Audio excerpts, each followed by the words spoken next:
प्रधानमंत्री नरेंद्र मोदी आज गुजरात के केवड़िया में देश के शीर्ष सैन्य नेतृत्व के एक सम्मेलन को संबोधित करेंगे। शीर्ष सैन्य अधिकारियों का 3 दिवसीय संयुक्त सैन्य सम्मेलन गुरुवार को यहां शुरू हुआ था।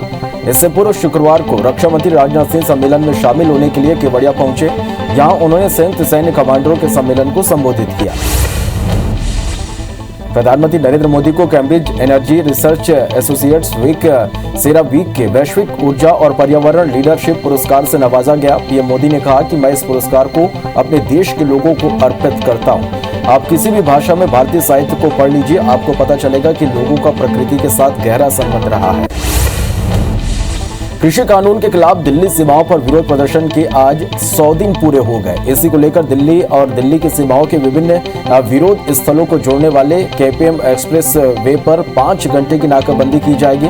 किसान सुबह 11 से शाम 4 बजे केएमपी एक्सप्रेस वे जाम करेंगे।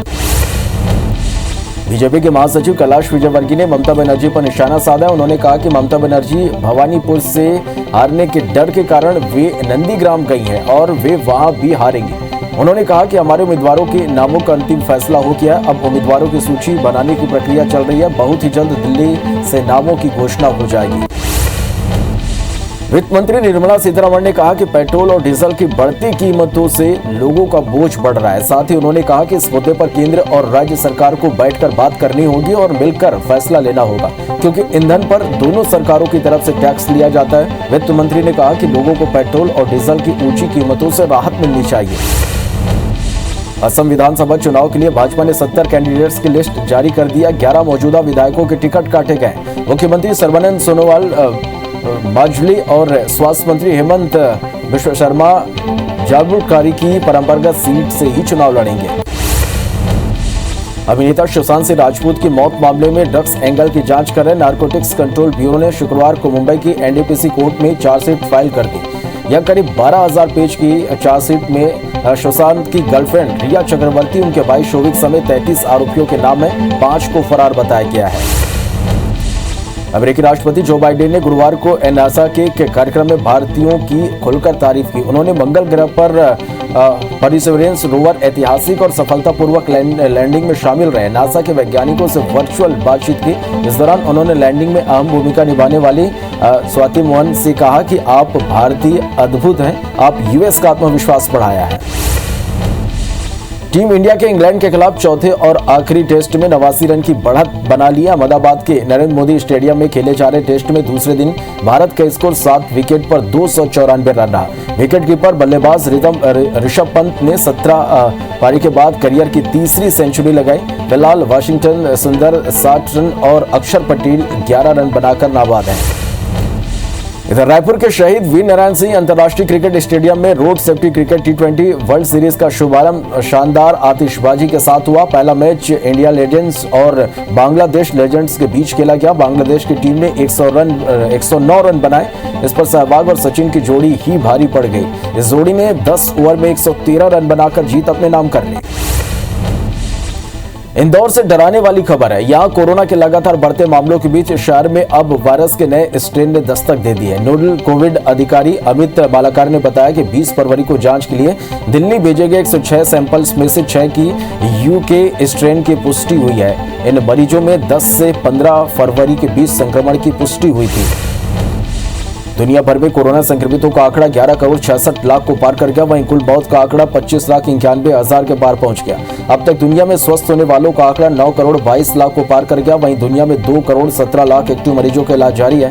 कोरोना को लेकर अमेरिका, कनाडा, फ्रांस और मैक्सिको में पाबंदी बढ़ा दी गई है।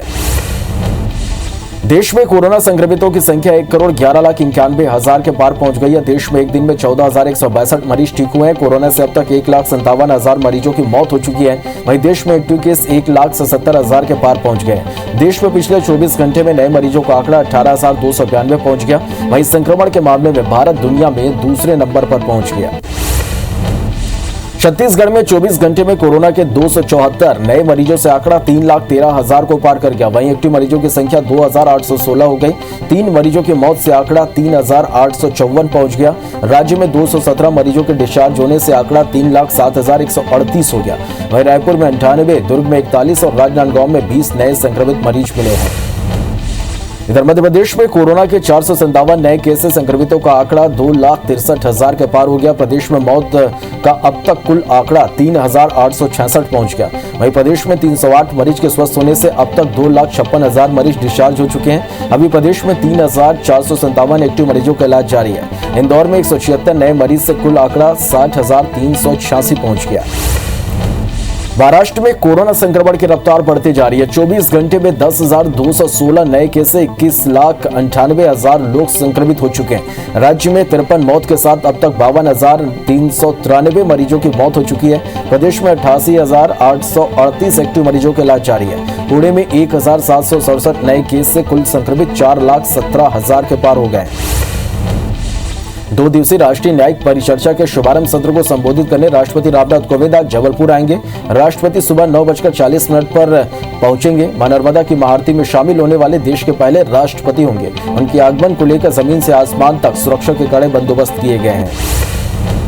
दमोह के सिंगौरगढ़ में 7 मार्च को राष्ट्रपति रामनाथ कोविंद का आगमन होना है, जिसको लेकर प्रशासन अलर्ट है। चारों तरफ सुरक्षा के पुख्ता इंतजाम किए गए। वहीं आज मां महिम के आगमन की तैयारियों का जायजा लेने केंद्रीय मंत्री प्रहलाद पटेल भी पहुंचे और पूरे कार्यक्रम का अपडेट लेकर अधिकारियों का आवश्यक दिशा निर्देश दिए। केंद्र शासित प्रदेश लद्दाख में आज सुबह 5:11 पर भूकंप के झटके महसूस किए गए। नेशनल सेंटर फॉर सिस्मोलॉजी के मुताबिक रिक्टर स्केल पर भूकंप की तीव्रता 3.6 थी। अभी तक इससे किसी तरह के नुकसान की खबर नहीं है। पिछले महीने 18 फरवरी को भी लद्दाख में भूकंप के झटके महसूस किए गए थे। मध्य प्रदेश में नगरीय निकाय चुनाव की तैयारियों को लेकर आज राज्य निर्वाचन आयुक्त वीडियो कॉन्फ्रेंसिंग करेंगे। शाम 4 बजे राज्य निर्वाचन आयुक्त बसंत प्रताप सिंह सभी जिलों के कलेक्टर से चर्चा करेंगे। आईटी पोर्टल, बारडूल और ईवीएम समेत चुनावी तैयारियों को लेकर चर्चा होगी। इंदौर के देवी अहिल्या विश्वविद्यालय के स्वायत्त कर्मचारी संघ के चुनाव 14 साल बाद आज आयोजित हुए। 190 कर्मचारी संघ के सदस्यों ने अपने मताधिकार का प्रयोग करते हुए 22 प्रत्याशियों के भाग्य का फैसला किया। वहीं पहली बार फोटो युक्त मतदाता परिचय पत्र से वोट दिया गया। देश की आजादी में अपना योगदान देने वाले जिले के अंतिम स्वतंत्रता संग्राम सेनानी खेमचंद बजाज का कल निधन हो गया। उनका अंतिम संस्कार राजकीय सम्मान के साथ आज किया जाएगा। केंद्रीय मंत्री प्रहलाद पटेल भी अपनी शोक संवेदनाएं व्यक्त करने के लिए पहुंचे। जिले के कई अधिकारी और कर्मचारियों ने भी बजाज को श्रद्धांजलि अर्पित की। ग्वालियर में कांग्रेस कार्यकर्ताओं ने पेट्रोल, डीजल और रसोई गैस के बढ़ते दामों को लेकर अनोखा प्रदर्शन किया। कांग्रेसियों ने भैंस के आगे बीन बजाकर अपना विरोध प्रदर्शन किया। इस दौरान केंद्र सरकार से पेट्रोल, डीजल और रसोई गैस के दामों को नियंत्रित करने की मांग की।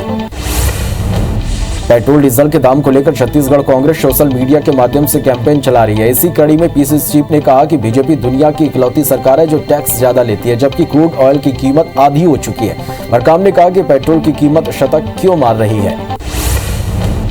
धान और चावल की नीलामी को लेकर रायपुर में मंत्रिमंडलीय उप समिति की बैठक हुई। बैठक के बाद मंत्री मोहम्मद अकबर ने कहा कि बीडरो ने कई जगह से अलग अलग रेट दिए हैं। सभी जगहों से आए रेट को लेकर समीक्षा की जाएगी और उचित रेट पर धान की नीलामी होगी। रायपुर में बीजेपी विधायक विधानसभा से पैदल नारेबाजी करते हुए महालेखाकार ऑफिस पहुंचे, जहां उन्होंने कोरोना और गौठान शुल्क के दुरुपयोग का आरोप लगाया और महालेखाकार को शराब पर लगाए जा रहे सेस को लेकर चिट्ठी लिखी। साथ ही महालेखाकार से कार्रवाई की मांग की। डोंगरगढ़ के शासकीय जमीन पर कुछ लोगों ने अवैध कब्जा कर लिया है। इस मामले को लेकर कल्याणपुर के सरपंच और उप सरपंच सहित ग्रामीण तहसील कार्यालय पहुंचे, जहां उन्होंने तहसीलदार को अपर कलेक्टर के नाम ज्ञापन सौंपा। वहीं मामले का निराकरण नहीं होने पर अनशन की चेतावनी दी है। जगदलपुर में 7 जिलों के आंगनबाड़ी कार्यकर्ता और सहायिकाओं ने सरकार के खिलाफ मोर्चा खोल दिया। लंबित मांगों को लेकर 5000 कार्यकर्ता और सहायिकाएं पैदल मार्च कर कमिश्नर कार्यालय पहुंची, जहां उन्होंने अपनी मांगों को लेकर कमिश्नर को ज्ञापन सौंपा। महाराष्ट्र के गढ़चिरौली से पुलिस और नक्सलियों के बीच यहां मुठभेड़ हुई, जिसमें जवानों को बड़ी कामयाबी मिली है। सुरक्षा बलों ने पिछले 48 घंटे में कार्रवाई करते हुए अबूझमाड़ के पास अवैध हथियारों की फैक्ट्री को ध्वस्त किया। महाराष्ट्र के गृह मंत्री ने इसकी पुष्टि की है। भिंड में पुलिस ने नकली ऑटो पार्ट्स का ब्रांडेड ऑटो पार्ट्स के नाम पर पैकिंग कर बेचने वाले व्यापारी के गोदाम पर छापा मारा। कार्रवाई में बड़ी मात्रा में नकली स्पेयर पार्ट्स के साथ ही ब्रांडेड कंपनियों के पैकिंग मटेरियल और स्टिकर बरामद किए गए। पुलिस ने यह कार्रवाई टीवीएस कंपनी के असिस्टेंट मैनेजर की शिकायत पर की। इंदौर के लोकायुक्त पुलिस ने खरगोन के लोनारा में पदस्थ एक पटवारी को किसान से रिश्वत लेते रंगे हाथों गिरफ्तार किया। आरोपी पटवारी सज्जन सोलंकी ने कृषि भूमि के नामांतरण के नाम पर किसान से 12,000 रुपए की मांग की थी। फिलहाल आरोपी के खिलाफ कार्रवाई की जा रही है। कटनी सहित एमपी के 9 जिला अस्पतालों में बीते 3 सालों से सीटी स्कैन मशीन नहीं लग पाने को लेकर एनएसयूआई जिला अध्यक्ष ने जबलपुर हाईकोर्ट में याचिका दायर की, जिस पर सुनवाई करते हुए हाईकोर्ट ने जिला अस्पतालों में जल्द मशीन लगाए जाने के निर्देश दिए, तब जाकर कटनी में सीटी स्कैन मशीन लग पाया। नागरिक आपूर्ति निगम की फिर से जांच कराए जाने के खिलाफ नेता प्रतिपक्ष धर्मलाल कौशिक की याचिका पर बहस अधूरी रही। शुक्रवार को सुप्रीम कोर्ट के वरिष्ठ अधिवक्ता महेश जेठमलानी ने बिलासपुर हाईकोर्ट में बहस की। वहीं बहस पूरा नहीं होने पर कोर्ट ने शेष बहस के लिए 19 मार्च का समय तय किया है। शिवपुरी में 5 साल पहले खदान लीज के मामले में 15,000 रिश्वत लेने वाले जेडीयू शेख और एक बाबू को 5 साल की सजा सुनाई गई है। रिश्वत कांड में लोकायुक्त पुलिस ने एडीएम और बाबू को रंगे हाथों पकड़ा था। मामले में सुनवाई करते हुए विशेष न्यायाधीश राधा किशन मालवी ने दोनों को यह सजा सुनाई है। जबलपुर के रानी दुर्गावती विश्वविद्यालय को छात्र को डिग्री नहीं देना महंगा पड़ गया। डिग्री नहीं मिलने पर छात्र ने इसकी शिकायत हेल्पलाइन के जरिए सीएम शिवराज से की, जिसके बाद विश्वविद्यालय प्रशासन हरकत में आ गया और खुद कुलसचिव ने 100 रुपए का ड्रॉप भरकर बाई पोस्ट छात्र के घर डिग्री भेजी। कोरोना संक्रमण काल के चलते प्रभावित हुई पढ़ाई को पूरा करने जबलपुर शिक्षा विभाग ने नया फॉर्मूला निकाला है। 10वीं और 12वीं के छात्रों की बेहतर तैयारी के लिए सब्जेक्ट और रोजाना टेस्ट लेने की रणनीति बनाई गई है। शिक्षा विभाग ने ब्लूप्रिंट बनाते हुए अब क्लास की अवधि को 15 मिनट बढ़ा दिया है। सूरजपुर के गोपालपुर में 11 साल के बच्चे की खेत में लाश मिली है। बच्चे का नाम अर्णव है, जो गोपालपुर का रहने वाला है। बच्चा 4 मार्च को लापता हुआ था। पुलिस के मुताबिक बच्चे के गायब होने की सूचना परिजनों ने थाने में दी थी। फिलहाल पुलिस आगे की जांच में जुट गई है। दहेज के लिए ग्वालियर में जलाई गई नवविवाहिता की इलाज के दौरान मौत हो गई। नाराज परिजन ने मृतका का शव सड़क पर रखकर चक्काजाम कर दिया। आरोप लगाया गया कि दहेज की मांग के साथ मृतका के पति सोनू जाटव का पड़ोस में रहने वाली एक महिला से अवैध संबंध है, जिस पर कार्रवाई हुई। पुलिस ने हत्या का मामला दर्ज कर परिजन को कार्रवाई का आश्वासन दिया, तब जाकर जाम खत्म हुआ। सिंगरौली जिले में रफ्तार का कहर थमने का नाम नहीं ले रहा। ताजा मामला आज सुबह उड़ती क्षेत्र की एक पई के पास का है। एक तेज रफ्तार ट्रक ने 12 साल के मासूम को कुचल दिया। हादसे में बच्चे की मौके पर ही मौत हो गई। घटना की सूचना मिलती मौके पर पुलिस की टीम पहुंची और जांच में जुट गई। हादसे में मासूम की मौत के बाद गुस्साए ग्रामीणों ने सड़क पर ही शव रखकर हंगामा शुरू कर दिया। घटना की सूचना मिलती मौके पर पुलिस की टीम पहुंची। पैठन थाना पुलिस परिजनों सहित ग्रामीणों को समझाइश देकर मामले को शांत कराया। इस दौरान बच्चे को मृत अवस्था में देख परिजनों का रो रो कर बुरा हाल हो गया। बलरामपुर के दुर्गापुर में हुए युवक की हत्या मामले में पुलिस ने 24 घंटे के अंदर ही आरोपी को गिरफ्तार कर लिया। पुलिस के मुताबिक भजन राम पहरी से दुर्गापुर शादी में शामिल होने आया हुआ था, जो आरोपी के घर के सामने सोया हुआ था। इसी दौरान दोनों में विवाद हुआ और आरोपी ने उसकी हत्या कर दी। कोंडागांव में खड़े ट्रैक्टर ट्रॉली से बाइक की भीषण टक्कर में बाइक सवार 3 लोगों की मौके पर ही मौत हो गई। आग लगने से 2 मृतकों के शव बुरी तरह से जल गए। इससे मृतकों की पहचानने में मुश्किल हुई। ये एक्सीडेंट NH 30 पर जैतपुरी के पास हुआ। देवास में उज्जैन चौराहे पर ट्रक ने बाइक सवार दंपति को टक्कर मार दी, जिससे उनके मौके पर ही मौत हो गई। मृतक दंपति चौबारा धीरा के निवासी थे, जो इंदौर से अपने घर जा रहे थे। वहीं ट्रक ड्राइवर को लोगों ने पकड़कर पुलिस के हवाले कर दिया। फिलहाल पुलिस आगे की कार्रवाई कर रही है। बेडनी में सुबह 5 बजे NH 92 पर ज्ञानेंद्रपुरा के पास अज्ञात वाहन की टक्कर से कार सवार 4 लोगों की मौत हो गई, जबकि कार में सवार 7 घायलों को उपचार के लिए ग्वालियर रेफर किया गया है। नेपाली परिवार मुंबई से नेपाल कार में सवार होकर जा रहा था। घटना की खबर मिलती ही बेगांव थाना पुलिस ने मामले की जांच शुरू कर दी है। दतिया के उचाड़ गांव में विद्युत ठेकेदार के यहां काम कर रहे एक युवक की करंट से मौत हो गई। पोस्टमार्टम में भी इसकी पुष्टि हुई है, लेकिन परिजन हत्या का आरोप लगा रहे हैं, जिसे लेकर परिजन लाश रखकर अस्पताल के सामने ही धरने पर बैठ गए और राजू का फिर से PM करने की मांग करने लगे। वहीं अधिकारियों के आश्वासन के बाद परिजनों ने धरना समाप्त किया। दुर्ग की रानी तराई में वन विभाग ने 2 आरा मिलों में ताबड़तोड़ कार्रवाई करते हुए लाखों की इमरती लकड़ियां जब्त की है। साथ ही दोनों मिलों को सील कर दिया। वहीं कार्रवाई के दौरान कई अन्य मिल संचालक मिल में ताला जड़कर गायब हो गए। यह पूरी कार्रवाई DFO धमशील गढ़वीर के नेतृत्व में किया गया। कटनी नगर निगम के अधिकारियों ने माधवनगर इलाके में 4 से 5 एकड़ की अवैध प्लाटिंग पर JCB चलाकर अतिक्रमण मुक्त कराया। अधिकारियों के मुताबिक रामचंद्र सक्सेना ने अवैध प्लाटिंग की थी, जिसको नगर निगम ने नोटिस भी भेजा था। इसके बाद भी वो अवैध प्लाटिंग कर जमीन को बेच रहा था। पेंड्रा में शादी का झांसा देकर नाबालिग से रेप का मामला सामने आया। नाबालिग के परिजन ने इसकी शिकायत पेंड्रा थाने में की है। पुलिस के मुताबिक आरोपी शादी का झांसा देकर लड़की से 1 साल से ज्यादा समय तक दुष्कर्म करता रहा और फिर शादी से मुकर गया। वहीं आरोपी फिलहाल फरार है। इंदौर के स्पंदना स्फूर्ति फाइनेंस लिमिटेड के कर्मचारी से लाखों की लूट मामले में पुलिस ने 4 आरोपियों को गिरफ्तार किया। आरोपियों ने प्लान बनाकर लूट की वारदात को अंजाम दिया था और चाकूबाजी कर फरार हो गए थे। गिरफ्तार आरोपियों के खिलाफ पहले भी कई मामले दर्ज हैं। कोरबा के आगरखार में संचालित बजरंग हार्डवेयर शॉप में अज्ञात बदमाश ने चोरी की घटना को अंजाम दिया। बदमाश दुकान की ऊपर मौजूद छत में सेंध मारकर अंदर घुसे और गले में रखे लाखों रुपए लेकर फरार हो गया। यह पूरी घटना सीसीटीवी में कैद हो गई, जिसके आधार पर पुलिस आरोपी की तलाश कर रही है। देवास पुलिस ने चोरी की एक भैंस के साथ 3 आरोपियों को गिरफ्तार किया है। साथ ही उनके पास से बेची गई भैंसों की 2 लाख से ज्यादा राशि बरामद किया। पुलिस के मुताबिक गिरफ्तार आरोपी आदतन अपराधी है, जो अपने शौक पूरे करने के लिए गिरोह बनाकर घटना को अंजाम देता था। पीतल के गुंबज को सोने की पाली चढ़ाकर ठगी करने वाले 2 आरोपियों को सरायपाली पुलिस ने गिरफ्तार किया। आरोपियों ने एक शख्स को पीतल को सोने का गुंबद बताकर 5,70,000 की ठगी की। फिलहाल दोनों आरोपी को न्यायिक रिमांड पर जेल भेज दिया गया है। सूरजपुर में चोरों ने बीती रात कई दुकानों को निशाना बनाया और लाखों का माल लेकर फरार हो गए। चोरी की सूचना मिलने पर पुलिस ने तत्काल मौके पर डॉग स्क्वाड के साथ पहुंची और जांच की। बहरहाल पुलिस सीसीटीवी के आधार पर आरोपियों की तलाश कर रही है।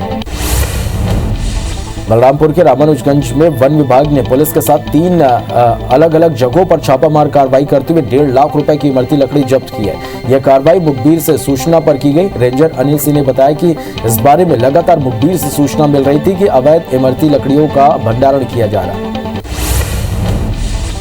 3,000 करोड़ से ज्यादा की जमीन पर कब्जा करने वाले फरार इनामी भू माफिया सुरेंद्र सगवी को और उसके बेटे प्रतीक सहित 13 भू माफिया का पुलिस ने कोर्ट से गिरफ्तारी वारंट जारी करवा लिया। एक भू माफिया दिलीप जैन के पिता का नाम न होने से उसका वारंट जारी नहीं हो सका। अब पुलिस इनकी संपत्ति कुर्क करने की प्रक्रिया शुरू कर दी है। ग्वालियर पुलिस ने चोरी करने में माहिर 5 शातिर चोर गैंग को पकड़ा है। गिरोह के सदस्य दिन में कबाड़ बीनने का काम करते थे, उसी समय टारगेट सेट कर लेते थे, रात के अंधेरे में वारदात को अंजाम देते थे। चोरों ने 2 चोरी की घटना को कबूल किया। चोरों की पहचान पुलिस ने सीसीटीवी के आधार पर की। नारायणपुर जिले की पुलिस को नक्सल विरोधी अभियान के तहत बड़ी सफलता मिली है। पुलिस ने नारायणपुर के शांति नगर से नक्सलियों के अबूझमाड़ काकावाड़ा जनताना सरकार के अध्यक्ष को गिरफ्तार किया है। गिरफ्तार नक्सली का नाम महरूराम अलामी बताया जा रहा। वहीं आईडी की चपेट में आने से सीएफ का जवान घायल हो गया। खरगोन के कसरावद मार्ग पर सुखपुरी इलाके में सड़क पर खड़ी एक मारुति वैन में अचानक आग लग गई। सूचना मिलने के बाद दमकल कर्मी मौके पर पहुंचे। उससे पहले ही कार पूरी तरह से जलकर राख में तब्दील हो गई। कार को वॉशिंग के बाद सड़क पर खड़ी किया गया, तभी उस पर अचानक आग लग गई। मौके पर पहुंची मेहगांव पुलिस आग के कारणों की जांच कर रही है।